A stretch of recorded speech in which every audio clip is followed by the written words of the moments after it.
Pemirsa, Capres nomor urut 1 Anies Baswedan menanggapi pertemuan Presiden Jokowi dengan Ketua Umum Partai Nasdem Surya Paloh pada Minggu 18 Februari kemarin. Menurut Anies, pertemuan tersebut tidak lantas membuat koalisi perubahan bubar karena Anies melihat Partai Nasdem tetap konsisten berada di dalam koalisi tersebut. Capres nomor urut 1 Anies Baswedan merespon pertemuan Presiden Jokowi dan Ketua Umum Partai Nasdem Surya Paloh. Menanggapi pertemuan tersebut, Anies mengaku sampai saat ini selalu berkomunikasi dengan Surya Paloh. Capres dari Koalisi Perubahan itu memastikan kalau yang bersangkutan masih berkomitmen dan solid berada di dalam Koalisi Perubahan. Sebelumnya Presiden Jokowi menyebut pertemuannya dengan Surya Paloh sangat bermanfaat bagi perpolitikan Indonesia, namun Jokowi juga menegaskan ini hanya pertemuan politik biasa. Menurut Anies, isu pertemuan Surya Paloh dan Jokowi yang ramai di media hanya sebagai tontonan belaka, terlebih isu pertemuan tersebut sudah ramai dibicarakan sebelum pertemuan terlaksana. Kita semua ini solid, tidak ada yang berubah. Ya. Anies Muhaimin jalan terus bersama. Kita ini bekerja intensif tiap hari terus. Partai koalisi solid sesolid-solidnya. Jadi jangan khawatir. Kita jalan terus bersama. Dari Jakarta, Putu Bagus, Eri Nugraha, iNews melaporkan.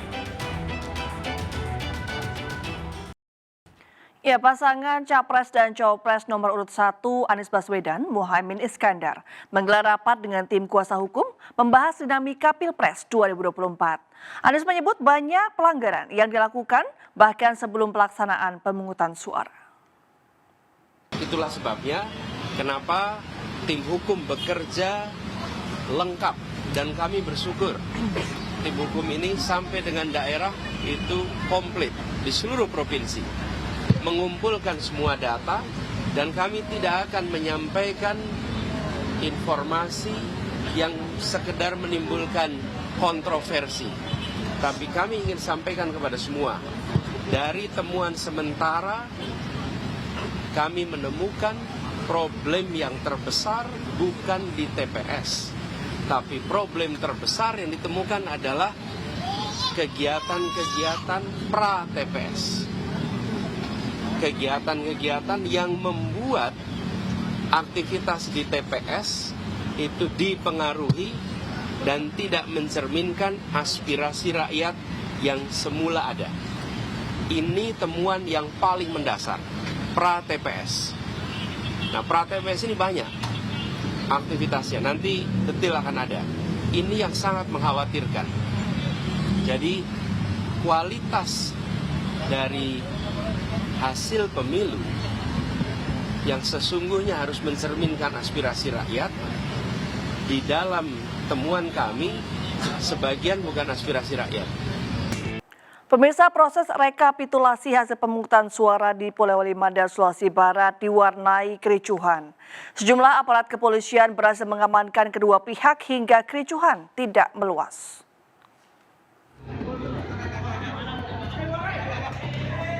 Inilah suasana kericuhan yang terjadi di kantor Kecamatan Bulo di Polewali Mandar, Sulawesi Barat saat rekapitulasi perhitungan suara dilakukan pada Senin siang kemarin. Rekapitulasi yang awalnya berjalan aman, tiba-tiba terjadi kericuhan hingga suasana di dalam ruangan gaduh. Sejumlah orang yang berada di tempat tersebut berhamburan, beberapa orang terlihat emosi dan sempat saling kejar. Seorang saksi bahkan mengambil kursi plastik dan berusaha menyerang seorang yang diduga saksi partai politik lain. Keributan bermula saat seorang saksi meminta rekapitulasi diberhentikan lantaran meminta tanggapan KPPS. Beruntung sejumlah aparat kepolisian melerai kedua belah pihak yang nyaris saling serang dan adu jotos. Ketidakpuasannya maksudnya seperti ini, yang saksi tersebut minta klarifikasi bahwasanya ada 3 desa dan 5 TPS itu kemarin adanya kejadian boleh bilang bencana yang mengharuskan TPS itu bergeser agar tidak basah karena hujan, seperti itu. Rekapitulasi kembali dilanjutkan setelah suasana kembali tenang dan sejumlah aparat kepolisian menjaga ketat proses penghitungan suara di Kecamatan Bulo. Dari Polewali Mandar, Sulawesi Barat, Wijair Anyus melaporkan. Pemirsa, rumah Ketua KPPS Desa Nyala Budaya Pamekasan, Jawa Timur dibom oleh orang tidak dikenal. Tidak ada korban jiwa dalam peristiwa ini, namun rumah Ketua KPPS porak-poranda.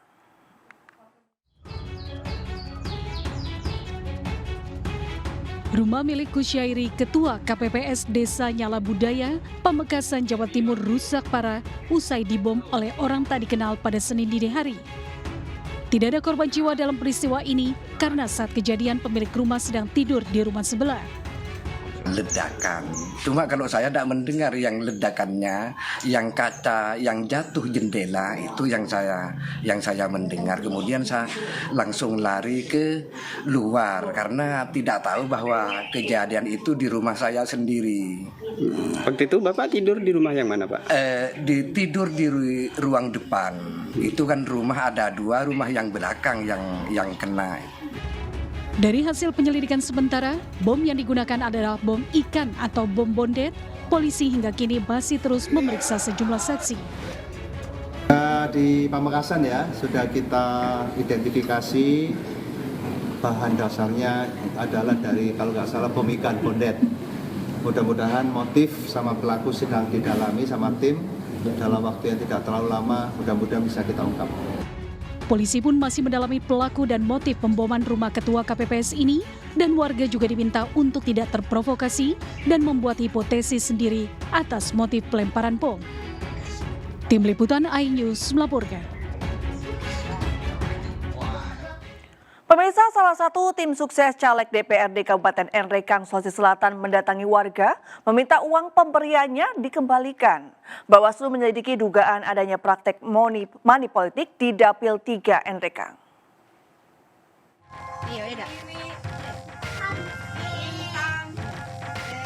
Viral di media sosial seorang yang diduga tim sukses salah satu calon anggota DPRD di Kabupaten Nrekang, Sulawesi Selatan mendatangi rumah warga. Dirinya meminta uang yang telah diberikan sebelum hari pencoblosan dikembalikan. Saat meminta uang, anggota tim sukses ini sempat cekcok dengan warga.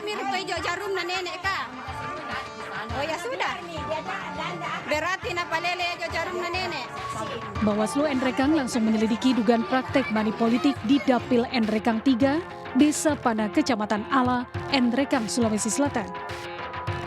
Dan informasinya sudah kami kumpulkan terkait informasi awalnya, namun kita masih melakukan pengkajian lebih dalam terkait itu, pasal apa yang bisa kita masukkan di situ terkait dengan money politik. Di Dapil 3 Nrekang ada 2 caleg bernama Umar yang berkompetisi dalam pemilu 2024. Rencananya keduanya akan diperiksa Bawaslu terkait dugaan money politik. Dari Nrekang, Sulawesi Selatan, Jufri Tonapa, iNews melaporkan.